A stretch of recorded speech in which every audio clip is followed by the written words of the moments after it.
성정을 넘어 성품으로라는 제목으로 함께 은혜의 말씀을 나누려고 하는데요. 여러분 책 중에 말씀을 준비하다 이런 책이 있다라는 것을 발견하고 여러분들한테 소개를 합니다. 한창희 목사님이 쓰신 책인데요. 하나님의 성격 수업, 하나님의 성격 수업이라는 그 책을 한창희 목사님께서 출간을 하셨더라고요.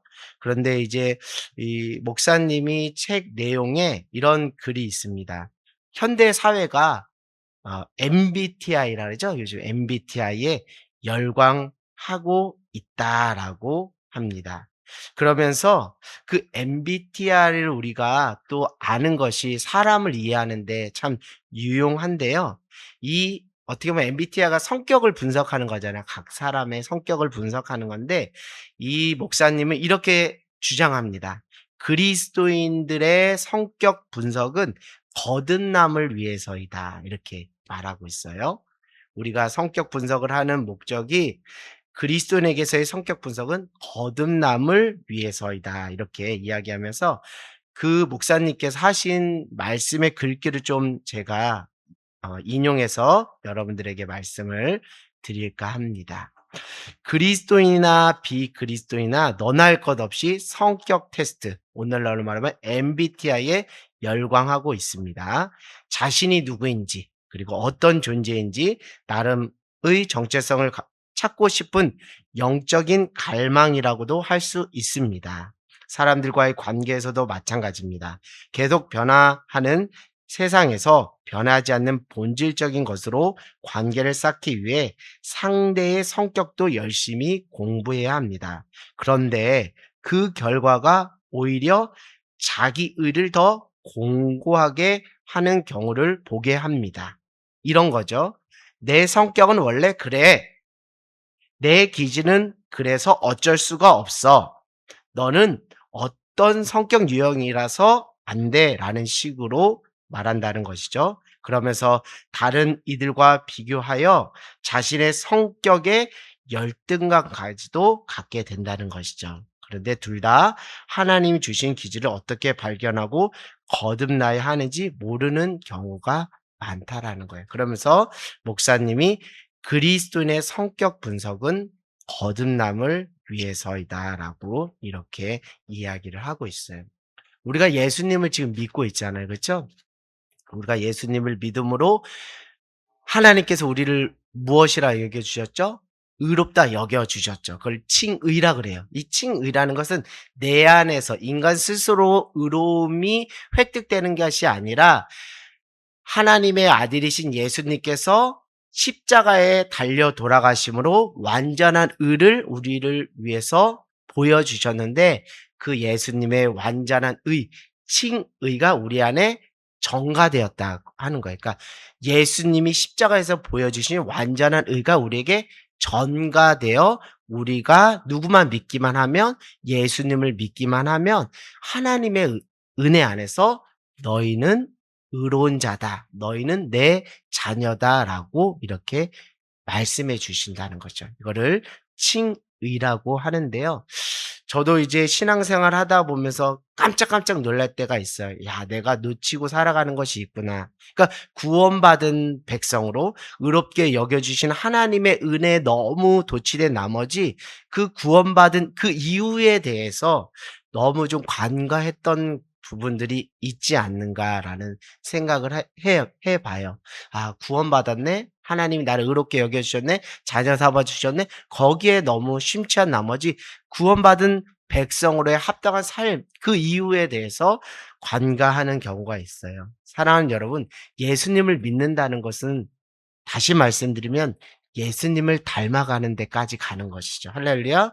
내가 예수님을 믿어요 라는 것에는 단순한 지적 동의나 입술의 고백 차원만이 아니라 내 삶이 예수님을 따라가고 예수님을 닮아가겠습니다라는 그 고백과 그 결단까지 포함하고 있다라는 것을 절대 여러분이 잊지 않기를 원해요. 그래서 믿음이 자란다는 것은 결국 예수님의 성품에 참여하는 것이고 예수님을 닮아가는 것이에요. 그래서 우리 젊은 친구들이 이제 만나면 "야 너는 T래." 뭐 "나는 F래." 뭐 이런 이야기들 많이 하죠. 또 우리 흔히 이렇게 사람들하고 이렇게 접촉점이 없을 때 MBTI 가지고 서로 이렇게 알아가는 데 아주 유용하게 쓰이기도 합니다. 그런데 오늘 이 목사님 말씀하신 것처럼 그리스도인의 성격 분석은 거듭남을 위해서이다. 다시 말씀드리면 이 성격 분석이라는 것이 기초가 되어서 내가 더욱더 누구의 성품에 참여하는 것, 예수님의 성품에 참여하고 예수님을 닮아가는 것. 거기에 기초 자료로 쓰이는 것이 더 중요하다라는 생각을 해 보게 돼요.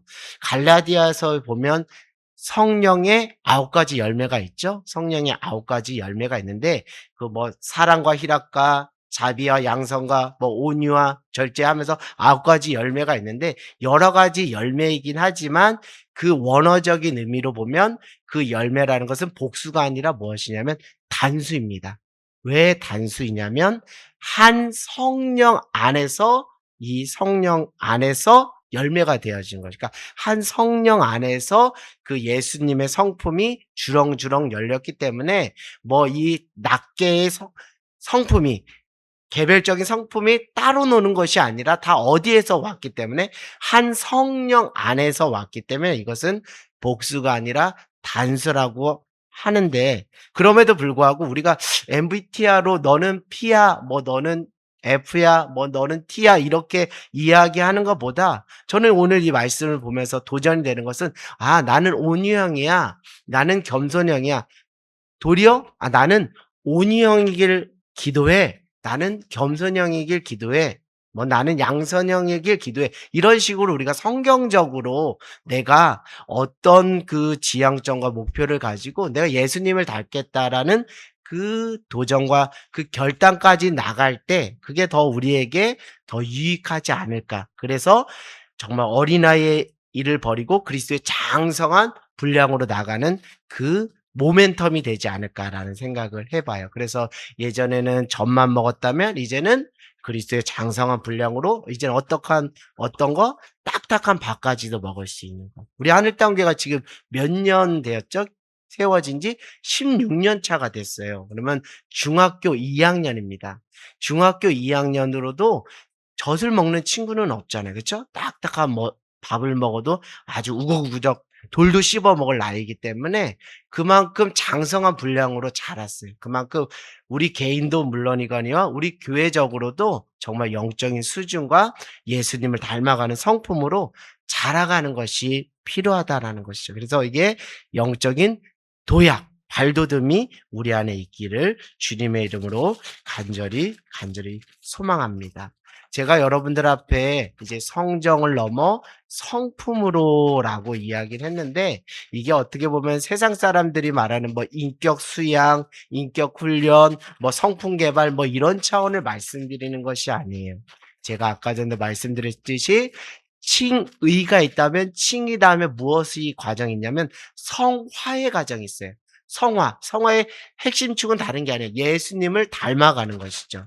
지금 제가 성품이라는 단어를 언급한 거는 예수님을 닮아가는 성화의 축에서 우리가 거기서 뭐 하자는 거예요? 씨름하자는 거예요. 그냥 나 구원받았어. 나 하나님의 자녀 됐어. 하나님 나 의롭게 여겨주셔서 거기에만 만족하지 말고 이 성품으로 성화되는 다듬어지는 그 과정을 걸어가자라는 것이죠.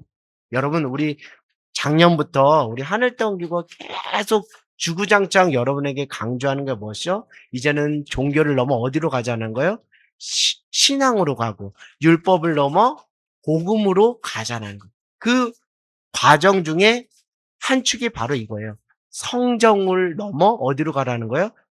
성품으로 가라는 거예요. 쉽게 말하면 성격 자랑하지 말고 예수님을 닮아가는 성품을 자랑해야 종교인이 아니라 어떻게 되는 거예요? 신앙인이 되는 것이고 무리가 아니라 어디가 되는 거예요? 그리스도의 신실한 제자가 되는 것이고 율법이 아니라 복음으로 거듭난 인생이 되는 것이죠.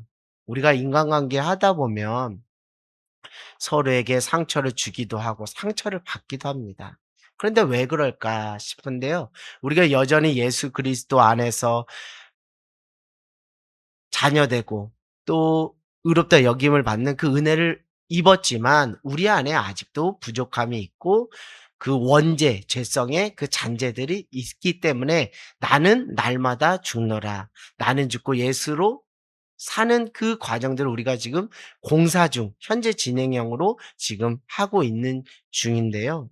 우리가 왜 상처를 받기도 하고 상처를 줄까 생각해 보면 이 성정에서 아직도 머물러 있기 때문에 성품이라는 더 높은 수준으로 넘어가지 못하고 예수님을 믿는다 하지만 여전히 나의 성정, 나의 성격, 나의 육신의 소욕을 따라서 계속 살아가다 보니까 어찌 보면 다른 사람들을 쿡쿡쿡쿡쿡 찌르는 것이 발생하지 않을까 싶어요. 왜 우리가 성정에서 성품으로 넘어가지 못할까? 이제 나중에 또 차후에 또 구체적으로 말씀을 전할 기회가 있겠지만 여전히 우리 안에 상처, 그렇죠? 아픔, 그리고 쓴뿌리라는 것이 하나님 은혜 안에서 소화되고 믿음으로 재해석되지 않은 그 찌꺼기들이 아직 있기 때문에 그것이 수면 아래 있다가 어떤 상황들이 주어지면 그것이 툭툭툭 하고 성정으로 축축축 나오는 거예요. 그 과정들이 어떤 상황들이 만들어지면 우리 안에 그런 것들이 생기나 했더니 여러분들은 어떻게 보실지 모르겠지만 우리가 성정이 자꾸 그 상처나 쓴뿌리 그리고 아픔이 아직 채 해결되지 못 완전하게 해결되지 못하죠. 하나님 나라 앞에 하나님 앞에 갈 때 우리가 완전하게 되는 것이지 저도 상처 없는 사람 아니고 저 안에도 상처가 있고 여러분 안에도 다 상처가 있지만 이 상처가 도리어 은혜가 되는 사람이 있는가 하면 이 상처가 도리어 다른 사람을 찌르는 가시가 되는 경우가 있거든요. 그 차이를 말씀을 드리는 것인데 우리가 아직도 내가 내 성정 안에 머물러 있다라는 것을 발견할 수 있는 지점은 무엇이냐면 내 안에 돈이나 명예나 그 권력이 내 안에 주어질 때 그것이 내가 장관이 되고 내가 국회의원이 되고 그런 차원의 권력이 아닐지 몰라도 내가 이전보다는 더 높은 사회적 위치나 또 물질적인 거나 어떤 사회적인 명예를 갖는 그런 위치에 섰을 때 내가 정말 성정으로 사는지 성품으로 사는지가 드러난다는 거예요. 소위 우리 사회적으로 매스컴에 자주 등장하는 게 뭐예요? 갑질인 거잖아요. 그 갑질은 뭡니까? 내가 돈도 좀 있고 내가 명예도 있고 내가 권력도 있는데 그것을 가지고 아랫사람들을 아랫사람이라는 표현도 부적절하죠. 그 직원들이나 그 사람들을 부리는 것이잖아요. 찍어 누르는 것이냐는 그게 뭡니까? 다 그 성정이 나오는 거예요. 그 육체의 소욕이 나오는 거예요. 성격이 자꾸 나오는 거예요. 그러니까 내가 여러분들 스스로를 한번 점검해서 내가 좀 돈이 예전보다 더 많이 생기고 또 명예와 부와 그 권력이 내 안에 주어졌을 때 나의 그 성격이 더 드러나는지 도리어 내 안에 그 성품으로 그것들을 흘려보내고 나누려고 하는데 더 내가 그 지향점을 갖고 있는지를 보라는 것이죠.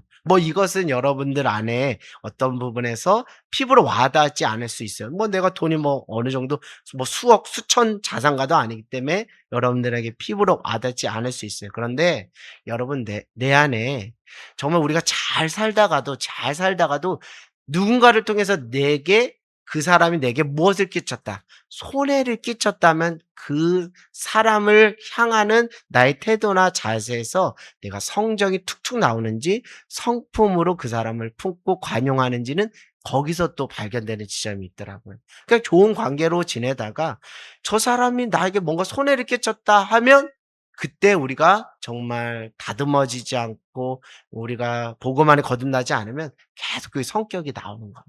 성정이 우리 안에 툭툭툭 나오는 것 같아요. 그리고 이제 한 가지 더 말씀드리면 타인이 고의가 됐든 고의가 안 됐든 더더욱 고의가 아닌 실수일 때 타인들이 고의가 아닌 실수를 내게 저질렀을 때 내가 그 상대방에 대해서 대하는 태도나 자세를 보면 자신이 성정 안에 아직도 머물러 있는지 성품으로 지금 가고 있는 경향성이 있는지를 볼 수가 있다는. 근데 간혹 우리가 어떤 부분에서 정말 저 사람이 고의가 없어요. 그 악의가 다윗이 그렇게 한 것이 아니고 실수로 그렇게 한 것임에도 불구하고 우리 안에 있는 상처, 쓴뿌리, 아픔이 은혜 안에서 녹여지고 믿음 안에서 재해석되고 하나님의 계획과 섭리 안에서 하나님께로 더 나가는 것이 아니라 더욱 나 알아주세요, 나 아파요 하는 육체의 소욕으로 가다 보면 그 사람에게 대해서조차 우리가 관용을 베풀고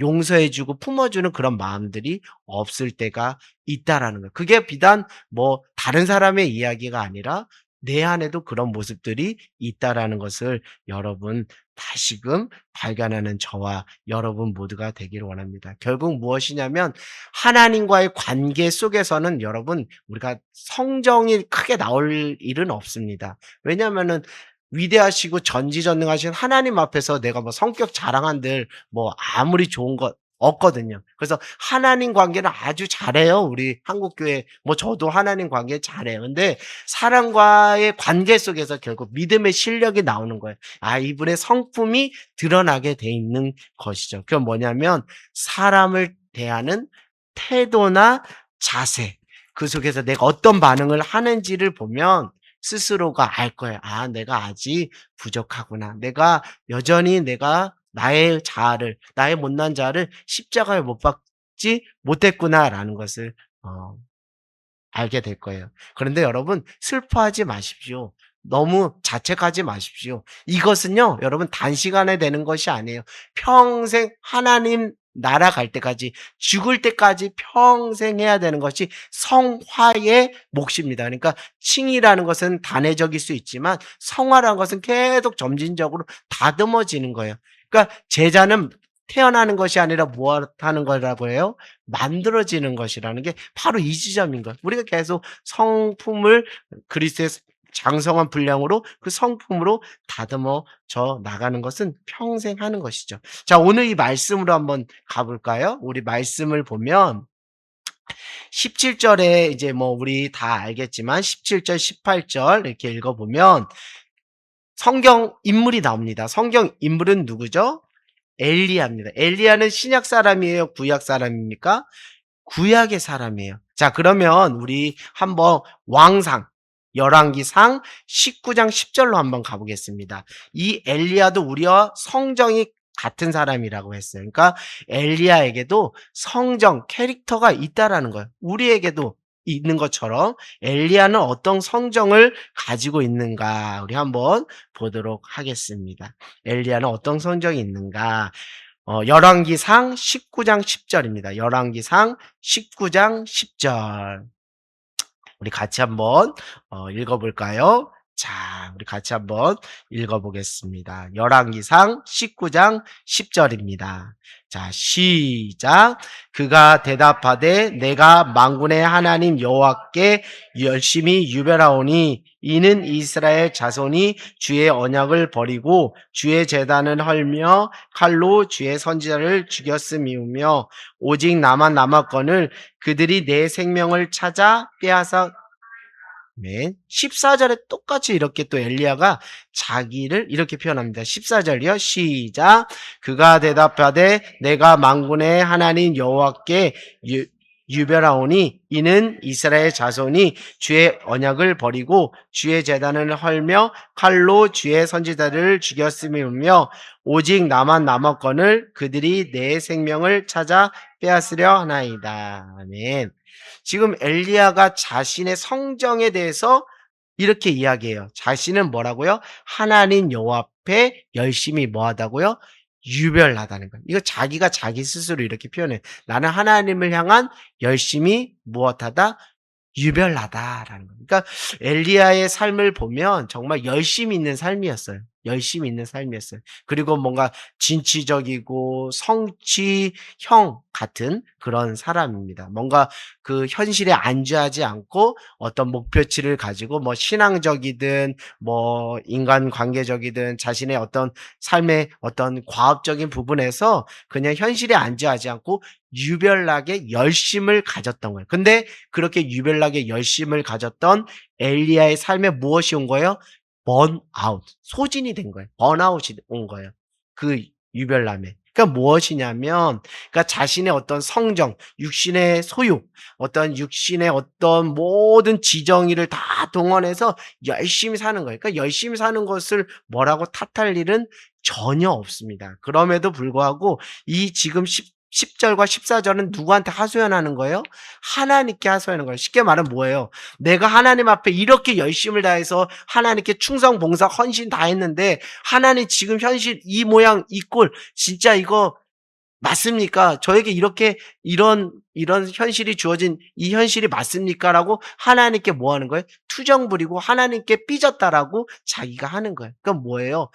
여전히 그 엘리야 안에 그 성정을 넘어 성품으로 가지 못하는 그런 안타까운 대목이 있는데 그런 엘리야의 모습이 오늘 야고보서 17장 17절 18절을 통해서 그 엘리야의 모습이 곧 우리의 모습이라는 거예요.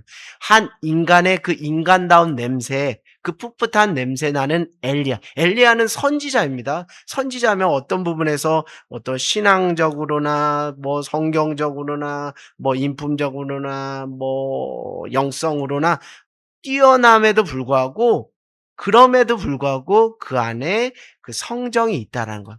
이건 다시 말씀드리면 뭐 저희들을 변호하는 것은 아니지만 저조차도 뭐 우리 이정 목사님조차도 강단에 있는 설교자, 목회자일지라도 그분들 안에도 다 각자 무엇이 있어요? 성정이 있다라는 거예요. 그래서 때로 최근에 보면 뭐 예전에도 보면 성경 인물을 통해서 또 뭐 성격 유형을 파악하는 경우도 있었어요. 어떤 사람은 바울 형입니다. 어떤 사람은 베드로 형입니다. 어떤 사람은 요한 형입니다. 뭐 어떤 사람은 디모데 형입니다. 이렇게 했던 경우 있어요.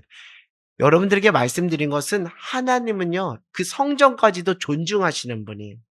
그러니까 베드로는 베드로의 성정을 하나님께서 존중하셔서 그 성정대로 쓰셨어요. 바울도 바울의 성정을 하나님 존중하셔서 그 바울의 모습대로 쓰셨어요. 엘리야 선지자도 엘리야의 성정, 그 열심히 있는 그 성정을 존중하시고 그렇게 써 주셨어요. 그런데 제가 말씀드리는 것은 그런 어떤 성정들은 다 있지만 그들의 공통점은 뭐예요? 누구의 손에 붙잡힌 인생이 되었다고요? 하나님 손에 붙잡힌 인생이 되었다는 거예요. 저도 성정이 있습니다. 저도 성격이 있어요. 저도 성격 자랑할 수 있어요. 여러분들도 성격 자랑할 수 있어요. 그렇죠? 그러나 성격 자랑하는 것, 성격이 있는 것 자체는 당연하죠. 왜냐하면 하나님 각자 한 사람 한 사람에게 고유한 캐릭터, 성정을 다 주셨기 때문에.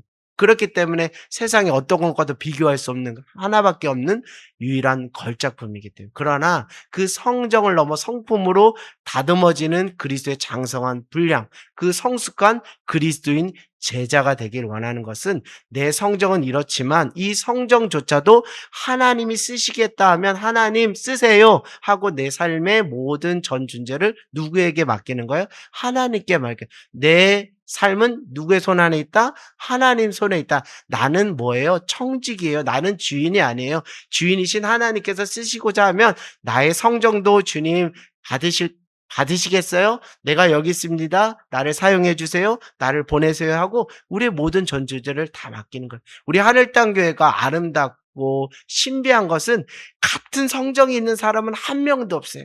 다 미세한 차이가 있어요. 그럼에도 불구하고 한 교회 안에 성도로 하나 될 수 있는 것은 다 여러분이 하나님 손 안에 붙잡혀서 살아가기 때문에 교회 공동체, 형제 자매로서 이렇게 있을 수 있는 것이죠. 사랑하는 여러분, 오늘 엘리야의 모습을 보면서 우리의 모습을 보게 됩니다. 여러분 안에도 할 수만 있다면 엘리야와 같은 열심히 있기를 원해요. 그러나 더 구체적으로 여러분에게 믿음으로 도전하는 것은 그 성정조차도 하나님께 맡기면서 하나님 손에 붙잡힌 바 된 인생이 되길 원해요. 우리 정혜경 권사님의 성정이 있고 그러나 정혜경 권사님의 성정을 하나님 존중하셔서 우리 정혜경 권사님답게 하나님 쓰시는 거 할렐루야. 그렇게 아름답게 쓰임받는 복된 인생 되기를 원합니다. 우리 이성기 집사님의 성정이 있죠? 그럼 하나님 그거를 뭐라 안 해요. 그 존중하시고 이성기 집사님답게 쓰시려고 지금도 하나님이 함께 하셔요. 사랑하는 아들아, 사랑하는 딸아, 사랑하는 누구야? 나 너 쓰고 싶다? 나한테 올래? 너는 너가 하려고 하지 마. 내 손 안에 너의 삶을 다 맡겨. 근데 지금 엘리야가 왜 이렇게 툴툴대고 투정 부리는 거예요? 열심은 있었어요.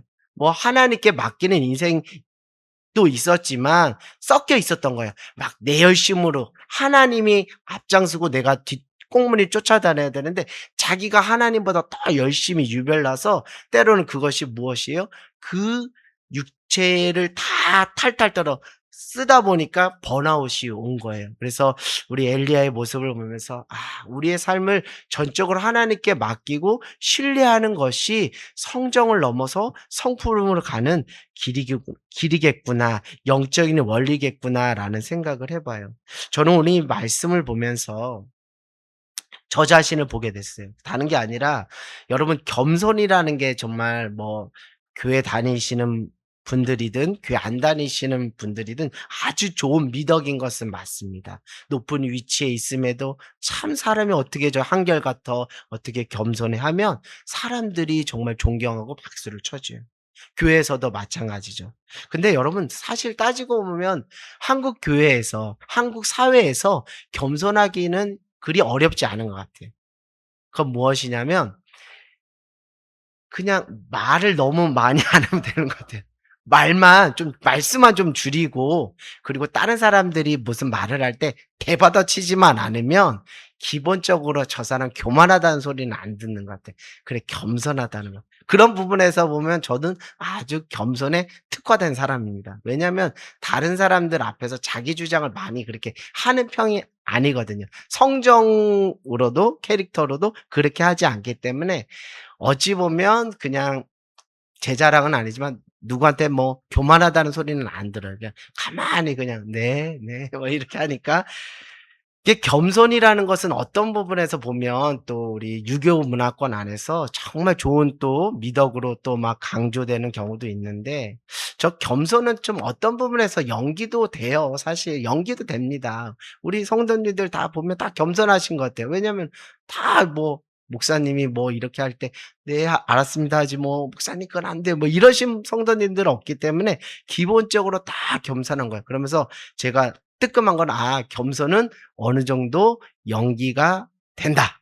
저 결론은 겸손은 어느 정도 연기가 된다. 다 겸손하셔. 자 보면 얼굴 보면 딱 겸손이 묻어나 있어. 자연스럽게. 뭐 연기한다라는 거 티도 안 날 정도로 겸손한 것 같아요. 근데 제가 하나님이 저에게 말씀하시는 것은 야 우리 아까 전에도 말씀드렸듯이 성령의 9가지 열매이지만 그 열매라는 것이 복수형이라고 그랬어요? 단수형이라고 그랬어요? 단수형이 왜? 한 성령 안에서 나왔기 때문에 그 어떤 본질적인 부분은 동일하다라는 거예요. 쉽게 말씀드리면 겸손과 온유가 따로 논다, 같이 논다. 그러니까 겸손하면 온유하고 온유하면 겸손하다는 거예요. 그러니까 따로 노는 국밥이 아니라는 거예요. 그렇게 볼 때 '내가 온유한가.'라고 하면 자신이 없더라고요. 자신이 없어. 그러니까 다시 뒤집어 말씀드리면 겸손이라는 것은 뭐 연기를 통해서든 뭐 그렇게 그냥 포장지를 둘러서 사람들을 속일 수는 있지만 제가 제 자신을 보더라도 하나님이 저 자신을 보더라도 내 안에 온유함이 부족하다라는 거. 그러니까 뒤집어서 말하면 온유하지 못하면 겸손하지도 못하다는 거. 왜? 한 성령 안에서 한 씨앗 안에서 콩을 심으면 콩이 다 나오는 거잖아요. 근데 콩을 심었는데 뭐 팥이 나오고 뭐 콩이 나오고 따로따로 나올 수 없는 것처럼 한 성령 안에 있으면 겸손하면 자연스럽게 온유한 것이고 온유하면 자연히 겸손한 건데 어찌 보면 내가 겸손이 부족하구나. 하나님 편에서 보면. 왜냐하면 제 안에 온유가 좀 부족함을 제가 스스로 자인할 때도 있고 또 자녀들을 볼 때 가정 안에서도 네 체력회 사모님 웃지 마세요. 네 체력회 사모님도 네 온유하셔야 됩니다. 네. 그렇게 해서 보면 이게 온유하지를 못하는 거예요. 이게 온유는 연기가 안 되더라고요 솔직히. 온유가 연기가 안 돼. 근데 왜 연기가 안 되는가? 왜 여전히 내 안에 그 성정이 성격이 드러나는가 했더니 우리 모두 그 아까 전에도 말씀드렸듯이 우리 안에 그 상처, 어렸을 때 성장하면서 지금까지 살아오면서 상처, 그 아픔, 그 쓴뿌리들이 아킬레스건처럼 우리 안에 가끔씩은 아니지만 결정적인 순간에 팍팍 이게 나올 때가 있잖아요. 그걸 보니까 '내가 아직 온유하지 못하구나. 이 내 안에 있는 것들을 주님 앞에 가지고 나와서 긍휼함의 옷을 입고 하나님 앞에 나가야겠구나라는 생각을 했어요. 그러면서 드는 생각이 이 성품이라는 것은 여러분 평생 우리가 하나님 앞에 씨름해야 될 신앙의 과제구나라는 생각을 하면서 된 줄로 생각하면 넘어질까 조심하라라는 그 말씀이 생각났어요. 여러분 오죽하면 그 사도 바울이 오라 나는 공고한 자라 이 사망의 몸에서 누가 나를 건지랴 이런 표현을 한 거는 괜한 표현이 아닌 거잖아요.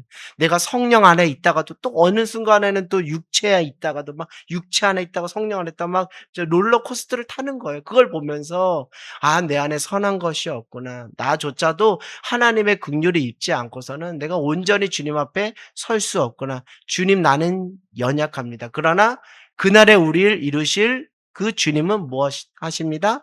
완전하십니다.' 그러니까 자신의 그 연약함을 바라보면 주눅들게 되고 '아유 내가 이거밖에 안 되나.' 하는데 여러분 두려워하지 마시고 자책하지 마시고 넘어져도 다시 오뚜같이 일어나십시오. 그 연약함조차도 하나님 손에 붙잡히면 하나님을 사랑하는 자 곧 그 뜻대로 부르심을 입은 자들에게는 모든 것이 합력하여 선을 이루시는 거예요.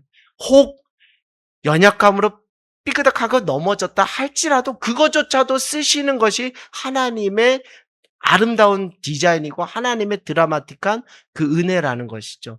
여러분 바울과 바나바는 성정이 달랐어요. 그죠? 바울과 바나바는 성정이 달라서 선교 여행 때 어떻게 해요? 2차 선교 1차 때 트러블이 생겨 가지고 2차 선교 여행 때는 따로따로 갔어요.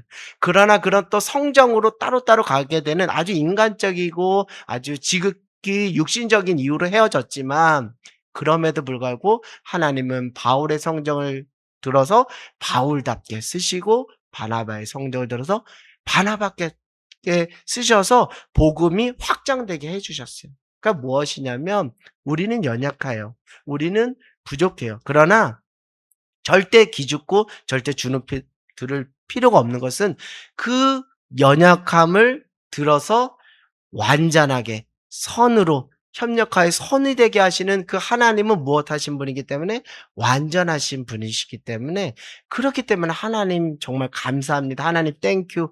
어찌 나 같은 자도 쓰십니까라고 나의 나 된 것은 다 하나님의 은혜입니다라고 아니 말할 수가 없게 되는 거예요. 아니 말할 수밖에 없게 되는 것이죠. 사랑하는 여러분 하나님은 연약한 한 인생 그냥 내팽개치는 것이 아니라 우리 일전에도 제가 말씀을 드렸죠.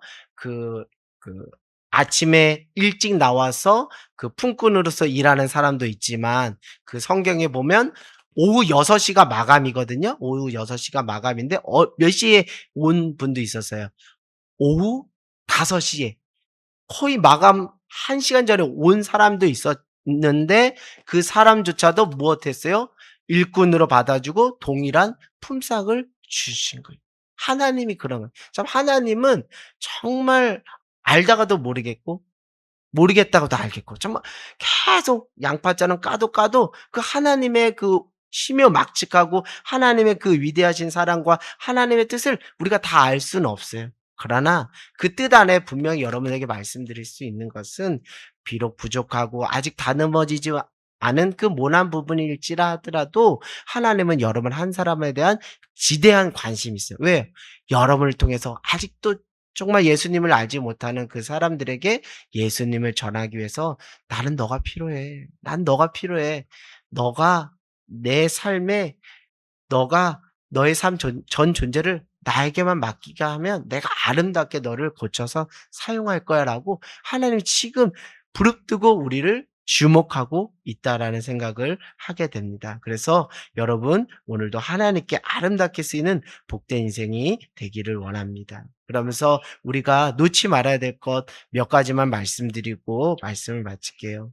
이것 하루를 시작할 때 또는 하루를 마감할 때 나는 오늘 하루의 삶 속에서 나는 누구의 마음으로 살았는가를 좀 점검해 봤으면 좋겠어요. 성정에서 성품으로 넘어가는 그 지점에서 여러분들에게 권면드리고 싶은 것은 하루하루 삶을 살아가죠. 저도 아침부터 지금 이 순간까지 뭐 어떻게 보면 쉴 틈 없이 달렸던 것 같아요. 뭐 학교에서든 또 가정에서든 또 뭐 사역자로서 쉴 틈 없이 살았지만 그 틈틈이 '나는 누구로부터 오는 마음을 받고 살아가는가?' 그게 중요한 거예요. '나는 하나님으로부터 오는 마음을 받고 사는가? 나는 환경이 주는 마음을 받고 살아가는가? 나는 타인들이 나를 어떻게 평가하는지 거기에 연연하며 살아가고 있는가? 나는 어떤 생각으로 살아가는가?' 사랑하는 여러분, 오늘 하루의 삶 속에서 하나님으로부터 오는 마음을 받고 그 마음을 지키며 살아가는 저와 여러분 모두가 되기를 원해요. 그러면 성정을 넘어 성품으로 나아가는 하나님의 은혜가 있는 줄 믿습니다. 그리고 한 가지 더 말씀드리면요. 우리 안에 인격이라는 것이 있잖아요. 영, 혼, 육이 있고 그 혼적인 영역에는 지난번에도 말씀드렸듯이 지정의가 있어요. 혼적인 영역에는 정신적인 영역이라고도 볼 수 있는데요. 혼적인 영역에는 지정의가 있어요. 생각하고 감정을 표현하고 그리고 뭐야? 의지를 드리는 그 지정의가 있는데 그 지정의가 결국 그 우리가 평생 훈련받아야 될 성품의 영역 중에 하나인데요. 그것이 결국 무엇의 다루심을 받아야 돼요? 성령의 필터링을 받아야 되는 거예요. 내가 생각할 수 있어요. 내가 감정 표현할 수 있어요. 내 의지로 스스로 떼띄울 수 있어요. 그러나 그리스도의 사람은 그리스도의 영이 함께하는 사람이죠. 그래서 내가 내 스스로의 육신의 소욕으로 생각하고 감정을 표현하고 의지를 드리는 것이 아니라 성령님으로 말미암아 성령님의 그 감동과 성령님의 어떤 역사하심과 어떤 성령님의 다루심 속에서 내가 생각하고 내가 표현하고 내가 의지를 드리는 거예요. 그래서 여러분들이 하나님께 여러분의 존재를 드린다는 것은 여러분이 하는 생각, 그리고 여러분이 하는 감정, 여러분이 하는 의지조차도 성령께서 이끌어가 주세요. 결국 제가 앞전에도 말씀드린 것처럼 하나님으로부터 오는 마음을 받고 그 마음대로 순전하게 순종하며 나가는 삶이 그 삶이 하나님이 기뻐하는 삶이 아니겠는가라는 삶을 생각을 해 보게 됩니다. 그러면서 여러분 꼭 잊지 말아야 될 것을 이 훈련을 평생 하신 분, 이 훈련을 평생 하신 그 예수님을 바라보기를 원해요. 예수님이 뭐 우리처럼 인간적으로 뭔가 원죄의 죄성이 있어서 그런 차원에서 훈련한 것이 아니라 하나님의 아들이신 예수님께서 평생 십자가에서 그 겟세마네 동산 그 십자가에서 마지막으로 했던 기도가 뭐예요? "나의 원대로 마시고 아버지 뜻대로 되기를 원합니다." 결국 무엇이에요? 하나님으로부터 오는 마음, 하나님이 기뻐하시는 뜻이 무엇인지, 나의 생각과 나의 감정과 의지는 정말 하나님이 기뻐하시는 것인지, 하나님의 말씀에 맞닿아 있는 것인지, 하나님의 그 은혜 안에 맞닿아 있는지를 보기를 원하는 것이죠. 그러면서 마지막으로 오늘 17절 18절에 보니까 엘리야가 우리와 성정이 같되 그가 무엇했다고 이렇게 표현하고 있죠. 엘리야는 우리와 성정이 같은 사람이었되 그가 비가 오지 않기를 간절히 무엇했다는 거예요? 기도한즉 3년 6개월 동안 땅에 비가 오지 아니하고 다시 기도하니 하늘이 비를 주고 땅이 열매를 맺습니다. 그건 무엇이에요? 결국 기도줄을 붙잡아야 되는 거예요. 우리 안에 순간순간 성정이 올라올 때마다 하나님의 약속의 말씀, 우리를 아름답게 고쳐 쓰시겠다, 우리를 사랑한다 하시는 신약과 구약의 하나님의 약속을 붙잡고 기도하는 거예요. 기도줄을 붙잡는 거예요. 주님, 제가 아직도 부족함이 있어요. 제가 연약해요. 그러나 그날에 나를 이루실 주님, 완전하신 주님을 바라보며 나가오니 나를 긍휼히 여겨주시고 나를 주님의 신실한 제자로 나를 고쳐 써주셔요. 주님의 십자가 앞에서 나 자신을 쳐서 이제는 내가 사는 것이 아니라 내 안에 예수 그리스도가 살아서 내가 육체 가운데 사는 것은 나를 위해서 자기 몸을 십자가에 내어주신 예수 그리스도를 믿는 믿음 안에서 살기를 원합니다라고 그렇게 날마다 기도하는 수밖에 없어요. 저라고 뵐 수 있겠습니까? 여러분이라 뵐 수 있겠어요? 엘리야도 그 성정이 우리와 같은데도 그가 계속 그 기도한 거예요. 그 성정의 한계를 넘어 성품으로 갈 수 있었던 건 오늘도 계속 기도하는 거예요. 자기 열심으로 했으면 제풀에 꺾여 가지고서 계속 했을 거예요. 그러다가 또 하나님한테 원망했어요. 제가 유별나게 열심히 유별났는데 하나님 이래도 안 들어줄 거야, 이래도 안 들어줄 거야 하면서 계속 떼썼을 텐데도 그럼에도 불구하고 그가 계속 그 하나님 앞에 귀하게 쓰임 받을 수 있었던 것은 그 삶의 기도줄을 붙잡았다는 거예요. 순간순간 하나님 제가 제 마음이 자꾸 들어와서 누구를 미워해요. 제 마음이 들어와서 자꾸 제 안에 가지가 불쑥불쑥 들어와요. 주님 저도 연약한 죄인이에요. 하나님의 긍휼이 필요한 자예요. 하나님 저를 도와주세요라고 순간순간마다 기도하는 거예요. 뭐 사업장에서 또 교실에서 또 학생들을 만나면서 자녀들을 만나면서 순간순간 나의 마음으로 자꾸 뭔가 사람과의 관계 나의 열심으로 뭔가를 하려고 할 때마다 여러분 성령께서 자꾸 "너 기도해야지. 너 기도해야지." 할 때 여러분 순종하시면서 뭐 화장실이 됐건 뭐 지하철이 됐건 버스가 됐건 여러분의 그 업무하는 자리가 됐건 그때 기도하시라는 거예요. "하나님 도와주세요. 저 성정으로 살지 않고 성품으로 살아갈 수 있도록 주님 도와주세요. 그래서 제 삶을 통해서 그리스도의 향기와 편지가 드러날 수 있도록 주님 역사하여 주세요. 저도 하나님께 쓰임 받고 싶어요. 주님 저를 고쳐 써 주세요라고 기도하는 저와 여러분 모두가 되기를 원합니다. 그래야 할 때 정말 그 삶 자체가 영향력으로 남는 복된 인생이 될 줄 믿습니다.